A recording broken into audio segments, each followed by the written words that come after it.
It's Sunday once again, and welcome to another episode of Ask the Drummer. It's now 2 o'clock in the afternoon in the UK, 9 p.m. in Manila, and for my fellow Echo and the Bunnyman fans in New York, it's now 9 o'clock in the morning. I hope you've also set your alarm and for this sort special podcast because I just can't believe actually having the drummer of Echo and the Bunnyman. I mean, for people like me, like my age, growing up in Manila, um, well, in the Philippines, Echo and the Bunnyman were like one of the biggest bands we could think of, especially for new wavers. So I'm really, really excited. So have the drummer of Echo and the Bunnyman.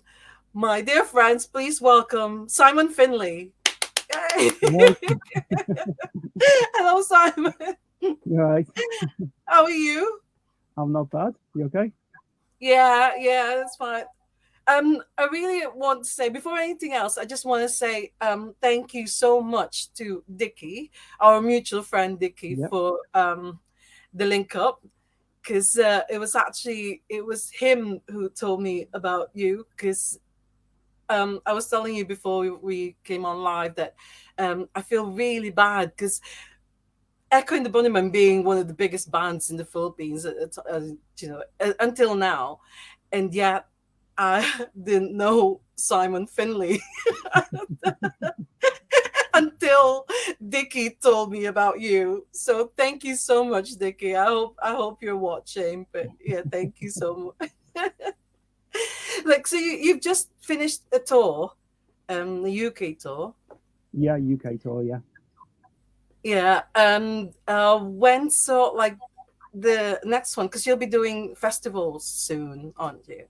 yeah. We're doing. I mean, we have not loads of festivals booked, but we've got one at the end of the month in Belfast on the 30th of April. Then we've got one in Pasadena, I think it is. Yeah, at the Rose Bowl, which is going to be Uh, quite a big one. It's oh wow!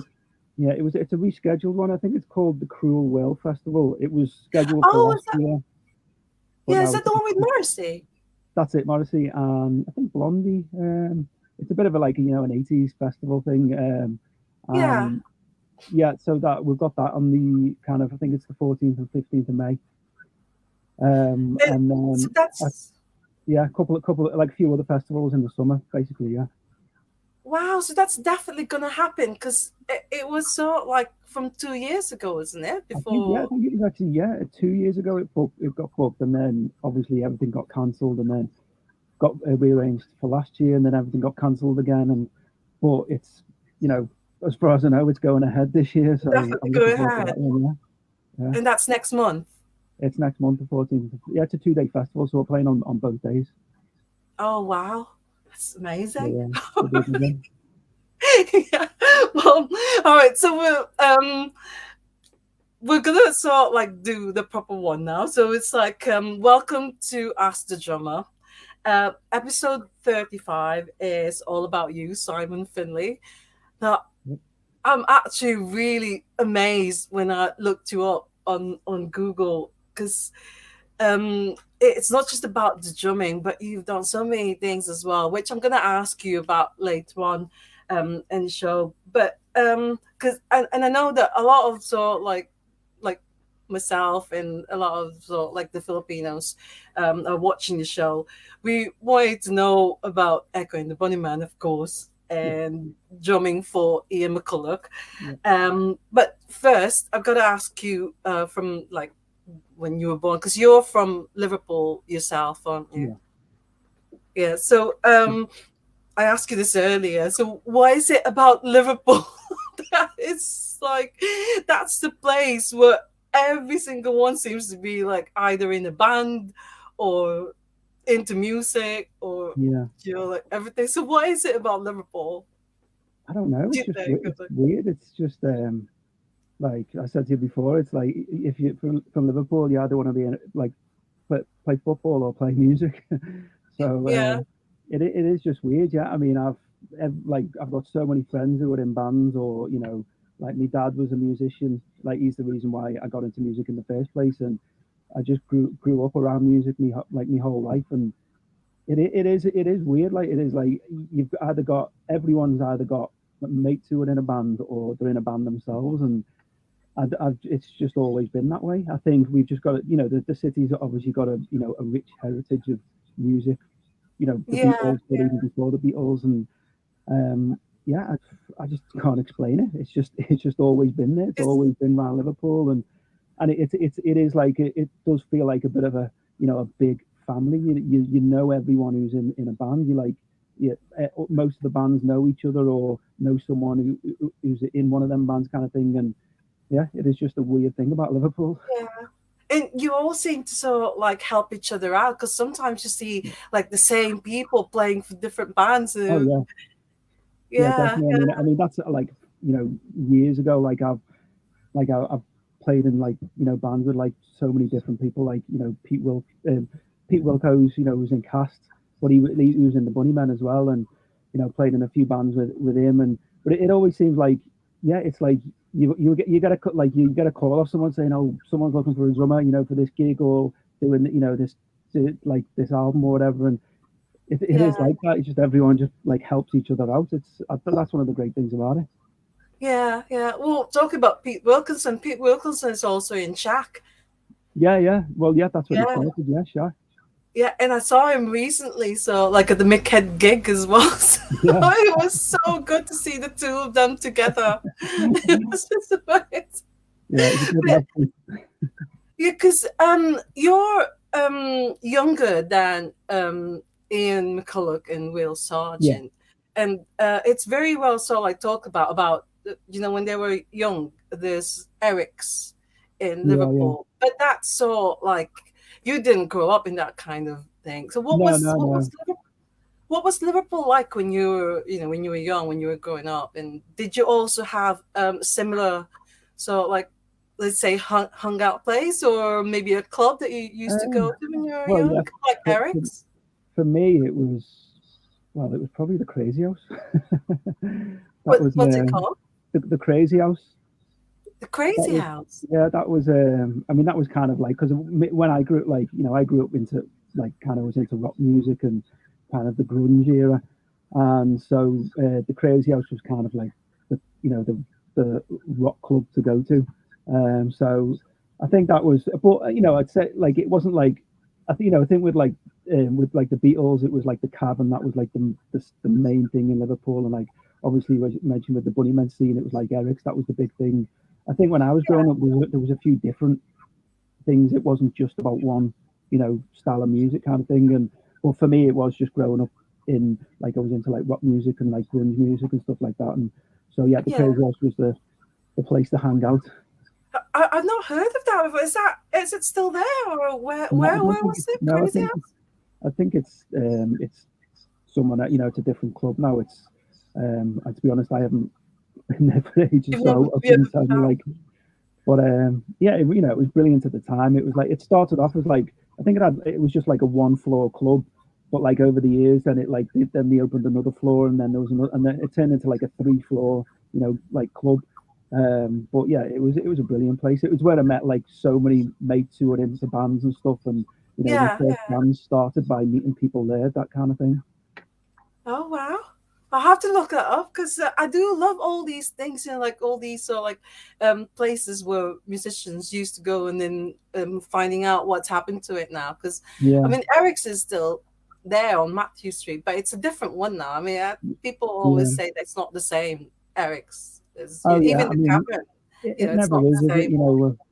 It's like the Cavern, you know what I mean? It's still it's there, even though it's obviously not the same one. But Yeah, it's obviously it's never going to be the same as like when you're there during the whole scene. You know what I mean? It's got to be completely different, right?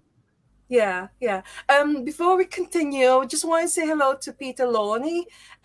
Peter said hello from Atlanta. It's the same over here. Yeah. And Peter, I mean, I was supposed to have Peter Loney on the show as well because he's not really a drummer, but a percussionist. And Oh, he cool. played with Ian Prowse I believe No, so. no chance, yeah. Yeah, He's, but Peter said it's the same over here in America. When I say I'm from Liverpool, the next question is, what instrument do you play? yeah. That's it. It's what instrument you play or what team do you support? You blue or red? Yeah. So, right. So, what got you? Have you always been to music, and what got you into drumming? Well, it was my dad basically. It was his fault. I It was. mean, yeah, it was. I mean, I remember being into like music from as well as my earliest memories. But my dad was, as I said, he was a musician, and he basically bought me a drum kit for my ninth birthday. And I didn't actually want a drum kit for my ninth birthday. I think I You wanted like didn't. Lego or something like that. Oh, And but he was like, yeah, no, I'll get you a good drum kit. And I was like, well, no, I'll just get a drum kit off Father Christmas. And he was like, no, I'll buy you a good drum kit. Father Christmas won't get you a good drum kit.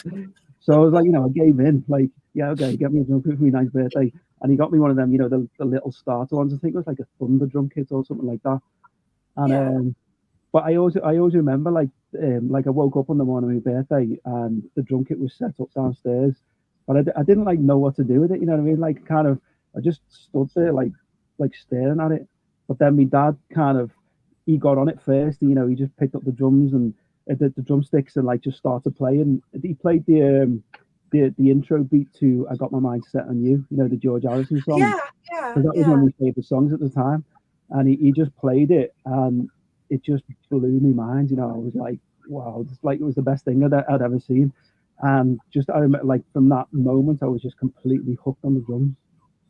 And did you go for? Did you have drumming lessons, or did you just sort of, like, learn by yourself, or did your dad teach you how to do it, or? Well, I had a few early on. I mean, my dad, like one of the like the drummers who was in one of the bands he used to be in. He owned like a drum shop, and so he done like lessons as well. So he just offered to give me a few lessons, but I think he only Yeah. had about 6 or 7, and it it was weird. Like I just loved like playing along to my favorite records and stuff like that. So the kind of the lessons like bored me a little bit. You know what I mean? Like yeah, you do need to kind of practice, and like Yeah. say Yeah. like your rudiments and all that. It's good to kind of have that in your locker kind of thing. But I just after 5 or 6 lessons, I I think like me drum teacher as well. He just kind of realised like I wasn't really into that kind of side of it. I just wanted to, yeah, play away to like my favorite songs like on my headphones kind of thing. So Yeah. yeah, Yeah. but saying that though, I think it did help having those initial lessons. It kind of just showed me like the way around the drum kit a bit, and I did pick up a bit of theory that doing those lessons, so it was helpful. But would you say then that for those who want to play the drums, that it's always a good idea to have proper drumming lessons, or just sort of like I think um, it play definitely helps. itself? I Or? mean, it depends like where like what kind of what you want to play, and like obviously theory and stuff like that is big in like jazz music and stuff like that. Um, but Yeah, yeah, there's stuff like playing like rock music or pop music kind of thing. It's not as essential. I mean, like Paul McCartney says he doesn't have a clue how to read music, but he's done all right for himself. So, but yeah, I would say like if you're starting out, it's good to kind of just learn the basics. It does help you, in the long run. yeah. Right, Peter Lawney said that he's known Will and Mac forever. Yeah, So yeah. And Monty Mendigoria, he said, "Hi Anna, hi Simon, mabuhay from the Philippines." Um, like Monty's got a show, like similar, well, where his show is where I pattern my sort of like podcast, as the drummer, because his is called "It's All About New Wave," and I was yeah, telling you earlier that for Filipino new wavers, Echo and the Bunnymen are like massive. So yeah, I'm really glad that Monty is here. So hello, Monty. So yeah. yeah, he said mabuhay from the Philippines. So um, when you were young, did you go to a lot of gigs, or did you see a lot of bands? And then was there a particular moment that you saw someone and you said, oh, this is what the kind of drumming style or technique that I would like to do myself. Or Um, I've, I'm not sure. I mean, I know like certain gigs stuck in my head. Um, I mean, I actually remember to go and see Paul McCartney when he played on the Docks. Um, it was, I don't know, it might have been like late 80s or something. I can't remember the guy, the drummer who he had at the time, but I remember he done like some like a drum solo at the beginning of one of the songs, and and I remember that was a moment where I was like, wow, this is pretty cool. It's it wasn't Ringo. no, It wasn't Ringo Starr. no, No. no, no. It was Paul. It was Wings. But yeah, I Oh can't right. remember. Okay. Yeah, I Yeah. can't remember the name of the drummer. I know remember what he exactly what he looked like, but I just can't remember the name. But It's okay. Yeah. yeah, Yeah. but Yeah. he was a brilliant drummer though. And yeah, he done like you know he done like some mad drum solo before one of the songs. I can't remember what song it was, and yeah, at that moment like did stick out to me. Like Um. So, what was your first band? Because you didn't straight away play for Ian McCulloch no, no, when he no. was no. So, what was your sort of like first proper band Um, where you played drums? well, I mean, well, I was the first band I was in was with my brother because my brother was he was a singer as well. I mean, we started that when we were in school, but we kind of like kept it going until like I think it like our late teens. I was like 18, 19 maybe, and we were close to kind of getting a record deal as well. We were kind of we were managed by a guy called Alan Wills, who he's sadly not here today with Yeah. us. Yeah. Yeah. But he was. It was just before he started Delta Sonic, I think, and he was managing. Yeah, he came to one of our gigs and like loved the band, so he started managing us. And we done a few like showcases for labels and stuff like that. We never got round to like signing the deal. The band split up before anything happened, but it was kind of my first experience of doing it properly, kind of thing. Doing proper Yeah. gigs and stuff, and you know, Yeah. so that was like my first band. After that, I was in a band. What we called? I think we called the Rebel Monks, but we actually signed to Delta Sonic. Delta Sonic. Yeah, Alan Wills signed us to Delta Sonic. We only released one EP, but that was my first experience of just working with a label and stuff. And so those are Yeah. my first two proper bands, I'd say. Oh, right, because Delta Sonic is actually like a major sort of like label in Liverpool at the time. Oh yeah, yeah. I mean, it's yeah, it just grew and grew, and obviously they sound like the Coral and the Zootons, and some Yeah. amazing bands. But that was like when we signed. I think. I mean, I don't know if we were like one of the first bands to sign to Delta Sonic, but that was when they just started out, and I think the Coral had signed around about the same time.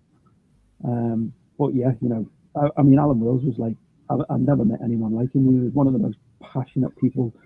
So with music, it was just he did like just blow you away with like his knowledge and his passion Yeah. for different styles of music and stuff. Yeah. Um. So, what year was that? Because was that Um, early might have been like 2000? I think it might have been like yeah maybe like 99, 2000, something like that. Yeah. Yeah, Because I've sort of like found out from again from Google that you joined Echo and the Bunnymen in 2005. Is that right? 2005. Earlier, I think it might have been. I think it was 2003.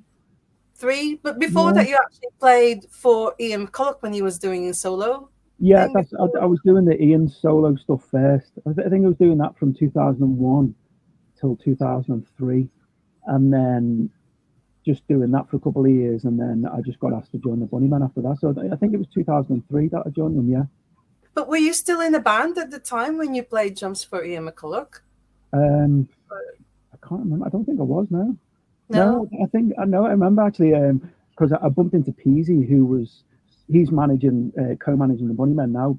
Peasy Gordon, um, and I'd known him because he worked with Alan Wills at the time when Alan Wills was managing one of the first bands, and so I kind of like kept in touch with Peasy, and then I bumped Yeah. into him at a Coldplay gig in Liverpool. And I think it was like that was like 2000 or early 2001, and he just said, "What are you up to? Are you playing in a band?" And I was like, "No, I'm not doing anything at the moment." And he said, "Oh well, Ian's looking for a, he's going to do a solo album, so he's looking to put a band together." I was like, "Yeah, we'll definitely count me in." So yeah, that's how I got that one. Oh wow! Do you know that name, PC Gordon? I actually saw like that's sort of like a familiar name because I think always see him on Facebook. I Yeah, mean, we're not friends on Facebook, but I think I've seen his name before, BC Gordon. Yeah, that's so. So he's actually the manager of Echo and the Bunnymen at the moment. yeah, him and Pete Byrne, the co-managing them. Right. So now this is like the big question. So what was it like playing for Ian McCulloch? Because this is like, oh my God, Ian McCulloch. So have you did he know you before he actually saw like before you played drums for him or No, no, we just as I said, Pete Peasy was the one who asked me to do it, and I think I got asked to just go down to Ian's house with Pete Wilkinson, who was the bass player at the time. And he just said, go down to Ian's house. Kind of, it was like it wasn't really an audition. It was just kind of a get to know him. We jammed a couple of songs, like a couple of Lou Reed songs and Bowie songs and stuff like that. Um, just to kind of, if to see if Ian thought I was like a sound lad, you know what I mean? And yeah, so that was the first time I met him. But he is. It's. I'd say it is definitely it's a roller coaster. Working with him. there's I don't know if you've seen it, but there's a 1992 documentary called "You'll Never Walk Alone." It's like I think it's a French produced documentary, and it starred Ian McCulloch and Mick Head. Yeah, Uh, there's got the real people on there, and Edgar Jones from the Stairs, and Ian McCulloch came across as a really, really funny, and he's got like a brilliant sense of humor. oh yeah, yeah. So He's yeah, is he really like that in the like in real life? Is he? yeah. I'd say he's probably the funniest person I've ever met. Like, people ask me that. People say that who's the funniest person you met, and I was like, it's probably Ian McCulloch. He's got Really? like, I mean, he's just got such a sharp wit. And there's times when I've been in the studio with him or just on tour, and like he's just had me in stitches. Just like like I've never met anyone like him. He like as I said, he's just got a really sharp wit, and he's definitely the funniest person I've ever met. Oh wow! Because, but he's also like one of the hardest sort of like person. If you like a fangirl like me, like if I go and see you after the gig and wait around, he's not the easiest person to have a photograph with, is he? Because I don't always. I mean, Will Sargent. I see a lot of photos of people or fans with Will Sargent, but it's hardly you. You hardly see a photograph of a fan with Ian McCulloch. I Yeah, think he just saw like it doesn't come out or something. I don't know, yeah. maybe. Yeah. I think with Ian, you've just got to get him at the right moment. He's like not like like unfriendly or anything like that. He's totally accommodating, but I think you've just got to get him at the right moment. I mean, after gigs, when he's in gig mode, you know what I mean. He's a serious kind of person. Yeah. So yeah, I think you've just got to get him at the right moment. Hopefully, I will do someday because I would like to have a photograph with Ian McCulloch and with you as well. So, but so after doing solo stuff with Ian McCulloch, so you joined Echo and the Bunnyman because they got back together, and then they released an album, Siberia, where Yeah, you actually sort of like played drums on that one. yeah, Um, so I was so like, this is really strange because when I found out that you were actually gonna go on the show, because I keep seeing a CD copy of Siberia where I work at Kingby Records. And I was all like, think I'm gonna get the copy. I'm gonna get this. I'm gonna get this someday. And then I went there. yesterday because I work on every Saturdays, and I said definitely gonna get that Siberia now, and then I was all like looking for it, and it's gone. So I was so like thinking, why didn't I get it before? And now I'm so like, because I do want to listen to it because I know it's on Spotify. Yeah, Or is it? Is it? It's on Spotify, isn't I it? I assume so. Yeah, I haven't looked like that. I assume it is. Yeah, because I don't really use Spotify, so it's like I prefer physical copies. Oh yeah, definitely. Yeah, Yeah, I just hope that it will turn up again someday so I can get a yeah. copy of it. But what I'm going to ask is like when you become the drummer of Echo and the Bunnyman in 2004, 2003, three, three. 2003. Yeah. Um, I don't know if it's sort of like if I should ask you this, but being Echo and the Bunnyman, you always think of Pete the Freitas. Yeah. So what I wanted to ask you is what was it like? So like being the drummer, knowing that Pete the Freitas is almost like people look up, or even drummers sort of like look up to Pete the Freitas. So what was your sort of like feeling, or was it daunting for you, or was it so what was it like? Well, it was a bit weird because I didn't kind of when I first got asked to play with the Bunnymen, like I didn't really know much of like the early stuff.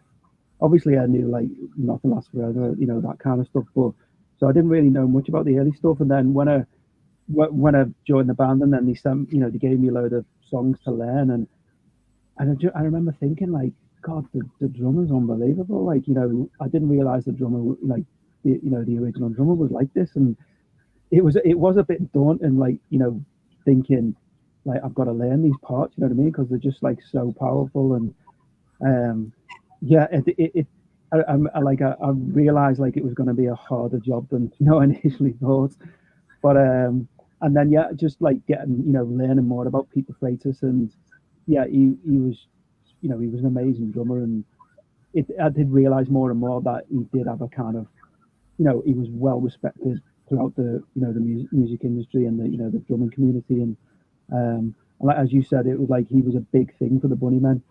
So it's kind of I'm always trying to like do it justice, you know what I mean? Like obviously playing his parts at the gigs and stuff like that. I'm always trying to do that justice. I'm trying to, I've got to like put my own kind of slant on it, but Yeah, it's yeah. I'm always thinking I've got to do Pete's parts. I've got to do them justice at the gigs, because a lot of those parts they drive the songs, and it's all about those pounding drums and the fast drum rolls and stuff like that. When I've done gigs and people comment on the drums, it's like if I've done a good gig, then they'll say like, "Are you really nailing those Pete the Freitas drum parts?" Which and that's I'm made up when people say that. So it is. I wouldn't say it's daunting now, but initially when I kind of started When, doing all yeah, the yeah. older songs, I thought, oh yeah, it's going to be a lot harder than I thought.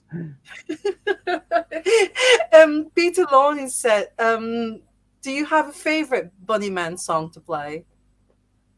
Um, I'd say probably I've got a few, but I'd say either the Cutter is definitely a good one.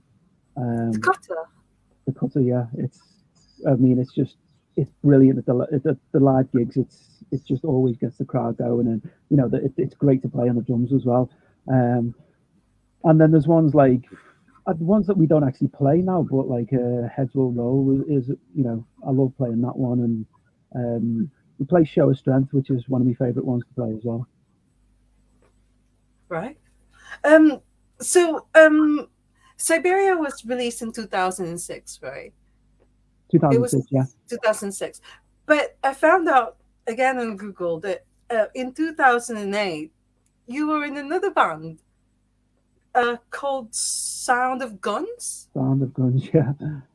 So I mean, that was basically the reason why I'd left the Bunnymen in I think it was 2006, yeah, because we were kind of we were we were kind of getting a lot of a lot of interest off labels at the time, so it was kind of like trying to juggle doing both bands, and it just got to a point where I just had to commit to my own band because we were just, we were getting important gigs and stuff like that, for like showcases for labels and stuff. So it just, yeah, it just got to that point where I had to choose one or the other. So I, I had to go with Sound of Guns at the time, but I'm glad I did because we ended up signing a deal. We released like a couple of albums and stuff. So you know, Yeah. So what's happening with Sound of Guns now? Is it all gone or yeah, we just yeah, we're not the band split up. After we done two albums, and then I can't remember if, what year it was, but it just got to a point where we, like, all the lads in the band, they kind of felt like it just, it ran its course kind of thing, and we had a lot of fun doing it, and we yeah. done, like, as I said, two albums. We done quite a lot of touring and stuff like that. But yeah, Yeah, it just I didn't have the time to sort of like look it up on YouTube, but would you say it's a different sort of like style from Echo and the Bunnymen yeah, like yeah. It's songs? it was more kind of just guitar music kind of thing. I think um a bit, I don't know what kind of style it was, but Was it more I so just, like it probably rock? wasn't. Yeah, it was more. Yeah, just more like rock music. Not as as dark as some of the Bunnymen stuff. Um, still quite, like, as from a drumming perspective, it was like, like quite good to play on the drums, quite heavy, playing kind of thing. Yeah. But yeah, I think it was just yeah, not as dark as the Bunnymen. And then after Sound of Guns, you actually played in loads of other sort of like bands, but also for other people like Chris Martin and Chrissy Hind and Damon Albarn as well. But there's one particular one. I think it's a band or someone called Keela. Keeler, Because yeah, yeah, because I remember when Keith O'Neill came on the show two yeah, weeks ago, he was also on. He also played drums. yeah. Uh, I um, think he might Keela. have been in Keeler before I was. I can't remember, but um, that was, what year was it? I think, and it was while I was recording the album, Ian McCulloch's solo album, Slidling it was called, and Jason, the main guy in Keeler, he was, I think he kind of knew Peasy and Ian and stuff like that, and I think Keith was the drummer at the time, but then he left to do something else, and then so I joined Keeler. But it was only like, yeah, briefly lived. I think we done like one single together and a few gigs and Yeah, stuff like yeah. that. And there are others like Freemaker. Yeah, That's, Freemaker was the band that became Sound of Guns. So it was only oh, so it's all right. Yeah, yeah, it was me and the singer from Freemaker. We basically, Freemaker had split up, so me and the singer started another band, and it was Sound of Guns basically.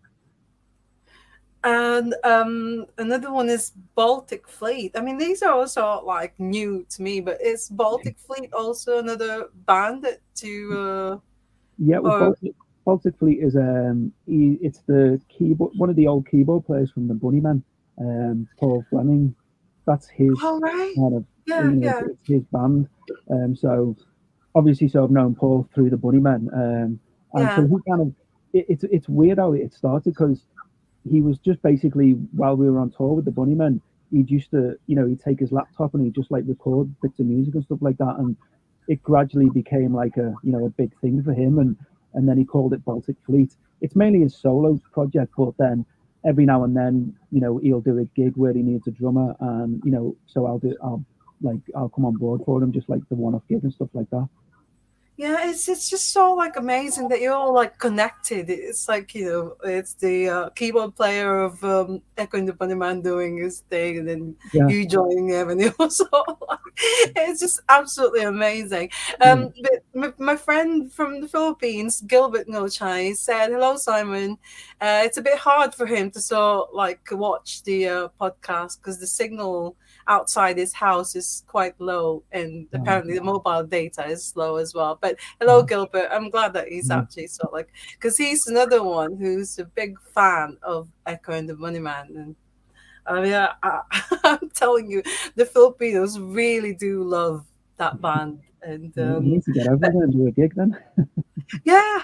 Oh yeah. I'm so like I was gonna go. I was gonna say, you should really Echo and the Bunnymen should go to the Philippines Yeah. because they really really love you there. So, um, PC Gordon. So if you saw like you're being watching, You heard it here then make first. sure make sure you saw like get them out there because definitely it's gonna be so like sell out and stuff. So this is for me, like it's almost like a deja vu from last week because I was telling you about Smiley, like Steve Barnard, so like played with literally everybody, and it's basically the same thing with you as well.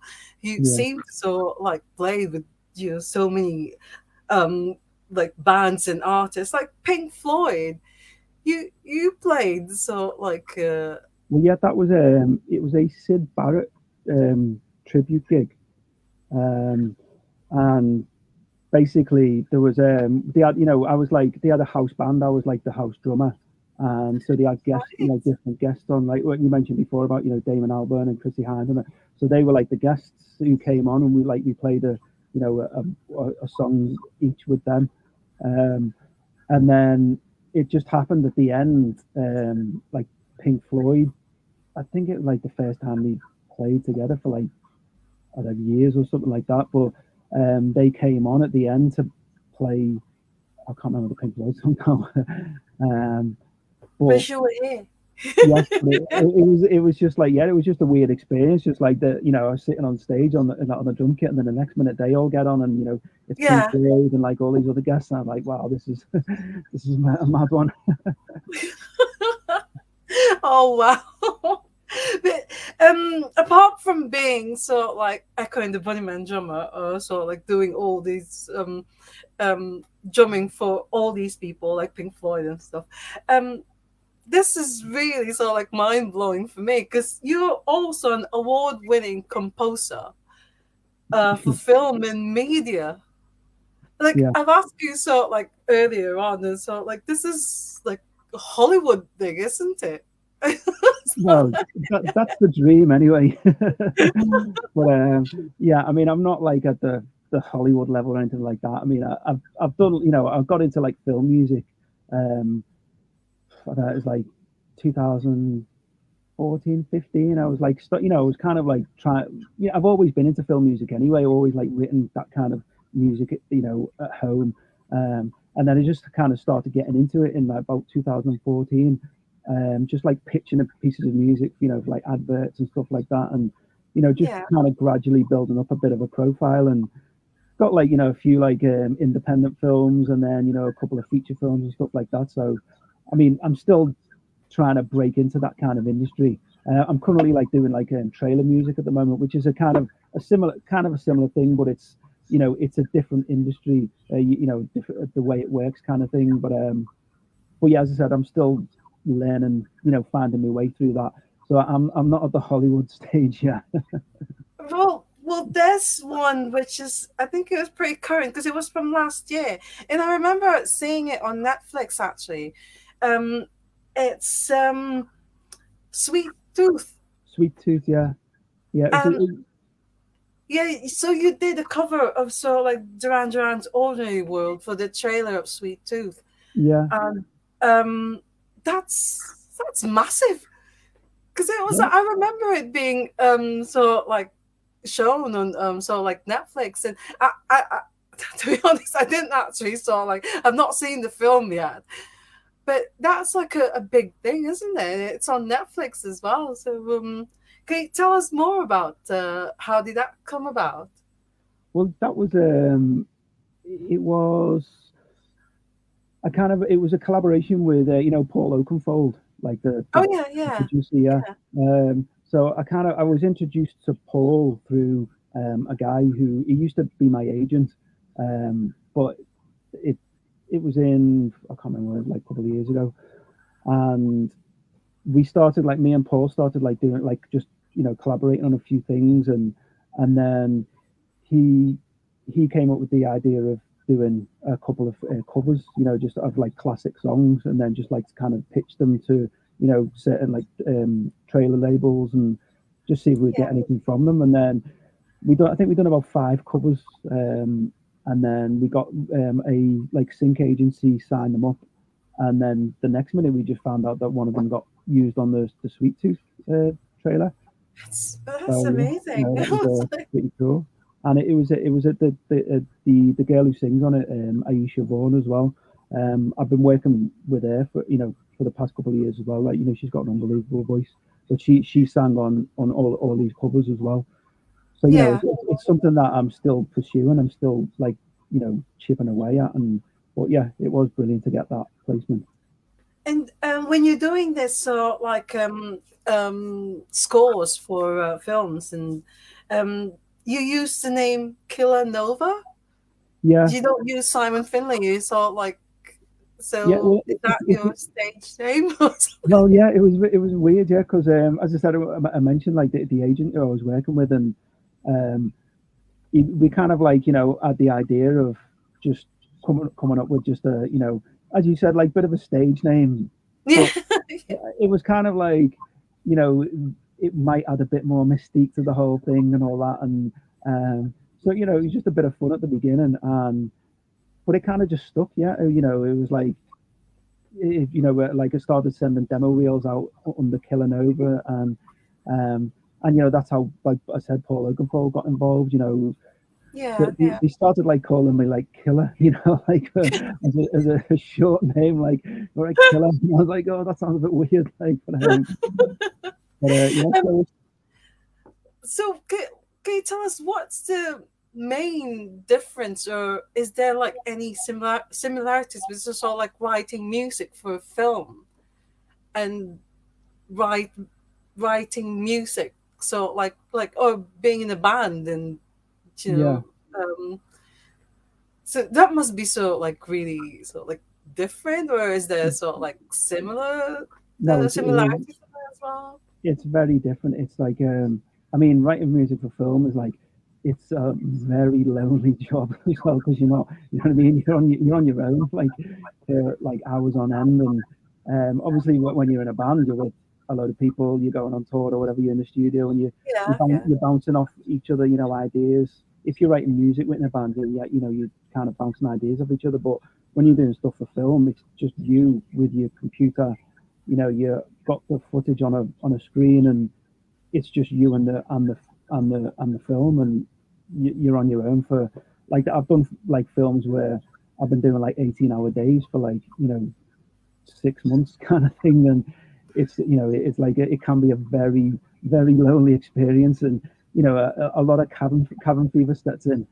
But I enjoy it though. It's a different experience, but I do totally enjoy it. but do you actually prefer one over the other, or is it you want to do the films but you also want to be sort of like Yeah, I just drumming get forever something. the Bunnymen? Yeah, I get something different from each thing. I love writing music. I love writing, like, orchestral music and all that kind of thing. But then when you get out on stage, it's a completely different thing. Just, yeah, I couldn't choose one or the other. Yeah. I've actually seen your website. It's a brilliant website. You've got everybody should check that out. I mean, it's really good. It's got all the things that you've done for sort of like film and media. Yeah. So yeah. I know that you need to be somewhere, so I'm really sort of like making sure that we finish early. But I just want to ask you as well, do you have any drumming heroes? Oh, yeah, definitely. Yeah. Um, I'd say, well, I mean, John Bonham was like a massive influence, like growing up. Um, I mean, my dad as well. He was like, he was one of the biggest influences on me, just not just drummers, but like music in general. But I'd say like, Chad Smith from the Chili Peppers. I was, I still am, a massive fan of his, and I saw him at a couple of drum conventions like years ago, and he's Yeah, always been one of my favorite. Um, and well, Taylor Hawkins, who Taylor sadly, Hawkins. yeah, Yeah, really sad news about him, but he was a yeah, big yeah. influence as well. But I mean, I'd, Taylor I'd, Hawkins. Sorry. yeah, Taylor Hawkins again. I mean, like just like Pete the Freitas, he was like sort of like the drummer because Oh, yeah, most drummers loved him, and yeah. uh, He's done it differently than anyone else, and he's one of them drummers that showed you can have a personality as well. Being a drummer, you don't just have to, just sit there, being the quiet one. Like you can be the loud one if you want, like the Keith Moon, that kind of thing. And he was like that. He was one of the like he brought that kind of old school just drumming personality, back. yeah, yeah. Sorry, go ahead. You were so like saying something else, like more Oh yeah, drumming no, I heroes. was just going to say, like, there was like some other drummers who are kind of not really that well known, like not big drummers, but with big influences on me, like Matt Johnson, who played for Jeff Buckley as well. He was a massive influence on me. I mean, I'm not sure who he plays for now, but yeah, like the drumming on that album was like one of the like a huge kind of thing growing up for me. Um, Yeah, yeah, it was just like I mean, some of the drumming of like it is one of the hardest one I've ever to try and replicate as well, because it was like kind of it was quite had a lot of like a bit of a jazz kind of sound to it, but then jazz mixed with rock kind of thing. And yeah, yeah. so I'd say yeah, Matt Johnson was definitely a big influence. Yeah, because that's another thing that I actually found out when I started doing this as a drummer is there's a big difference between jazz drummers and so like rock drummers, and Yeah, they have sort of like different sort of like they learn different things yeah, and yeah, so but what about Joey Muska? Because I remember seeing Joey yeah. Muska so Mm. like posting on Facebook after seeing Echo and the Bunnyman, I think in Poole or somewhere in the No, south, no, it and was he Brighton. I think it was was it Brighton. Yeah, Brighton, and he yeah, actually said that you're amazing. yeah. He said, "Oh, you're No, really, really good." yeah, he's a good fellow, Joe. Yeah, I've met him a couple of times at the gigs now, but yeah, he's brilliant. Like he's really nice to talk to, and yeah, I love Joe. Yeah. Have you ever had any sort like drumming disasters or like accidents when you were sort of like playing drums? Like, Um, did you hurt yourself, or maybe was it blood or something? well, no, I have, I've obviously, yeah, I've hit myself a few times and, smashed my finger on like, the drums and bled all over the drum skin and all that.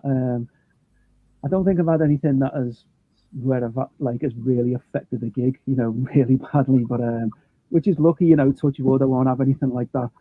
So, Yeah. I actually remember, I think it was one of the first Ian McCulloch gigs that I did, and we just we do it was like a gig in the UK somewhere, and we done the whole set, and then we just literally the last beat of the last song, I hit the bass drum pedal, and the bass drum pedal just snapped in off, and I didn't have a spare one, like for some reason, but luckily it was like the last note, and so if that happened halfway through the gig, then I wouldn't be able to carry the gig on.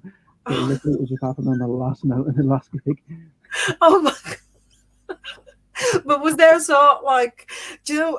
I keep thinking about Rennie from the Stone Roses, sort of like walking out because there was one time that he walked out of a gig Oh yeah, and uh, yeah. Oh, actually, I do actually remember. I've had that one bit of a nightmare when it was in the Bunnymen, and we were playing. It's like we was playing like a Spanish festival, but it was live. Well, it wasn't actually live, but they were going to show one song live, so we knew what song it was going to be. Um, I think it was All That Jazz, the song. And then so we got like halfway through the gig, and then we knew that the next song was going to be the live song, and so like all the cameras go and stuff like that. And then for some reason, I just counted in the wrong song, and then just started playing the wrong song. This was live on Spanish TV, and I just wanted to disappear. was it on YouTube? Did they actually sort of like? I hope not. Well, this question I haven't actually asked this question for a long time. I used to sort of like do this when I started Ask the Drummer, but have you got any favorite drummer joke? Because there seems to be like loads of sort of like jokes about drummers Yeah, and yeah. I've heard a few like I mean, probably one of my favorite ones is how do you know how do you know a drummer is at the door at the front door because the yeah. knocking speeds up. Oh, it's just, What's good I old always, Canada. always felt like I remember I was sort of like doing when doing my script yesterday. I was sort of like, oh, there's one question I haven't asked for a long time, and that's about drummer Yeah. jokes and stuff. But anyways, and the final thing that I always ask the drummers, like, have you got any advice to all sort of like aspiring drummers out there? You Um, know, like based on your experiences. yeah. Well, the best bit of advice that I've had, and I'd tell anyone, is just do it because do it for the love of it. That's the main thing you got to do it for because it's you know what I mean. It's a hard industry to get into, and the rewards they're not guaranteed. So if you're doing it for anything else than the love of it, then there's no point. Just do it because you love doing it, and find that passion in the drumming, and just that's make that the reason why you want to do it. Yeah, and not because of financial gains or That's anything. it. You If know what I you're in mean? it for the money, Yeah. then maybe. Obviously, the money can be great if you're lucky, but it's don't do it for that. Do it because you just love doing it. Oh my god, I still can't believe that you're actually here on Ask the Drummer because I mean, like, I sent you the message before, and so like I thought he's not gonna do it because I mean this is like the drummer echoing the Bunnyman. But when you actually said yes, you are going to do it, I was like, oh my god, yes. So thank you very very much because I know you've got somewhere else to go. So um. I really can't thank you enough. But thanks also to Dickie for the link up, and hopefully I'll get to meet you someday, maybe in Liverpool. Maybe I'll ask Dickie to sort like arrange something again. Oh yeah, definitely. Yeah, Yeah, yeah, and that'd be great. yeah. I don't know. Else do you have any sort like messages to your fans in the Philippines, in Atlanta, or in New York? So Oh, well, I mean, hopefully we'll be over in America soon, so that'll be good. yeah, it's that scroll world that's definitely gonna go ahead. So Oh yeah, yeah. Well, sure. that'll be the first one. Yeah, that'll be a Yeah, good one. I'm sure all the fans are going to be really excited about it. So, again, thank you so much, Simon. Well, thank you very Really, much. really appreciate it.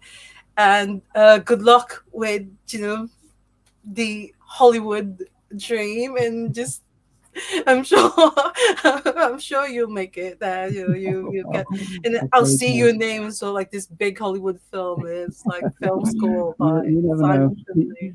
We can always dream. Thank you so much. Oh, thank And you. hope to see you soon. Bye. Bye. Bye, Thank you very Simon. much. Bye. Bye. Oh my God. Thank you so much, everyone, for joining us today. And Simon Finley, echoing the Bunnyman, that's just so amazing.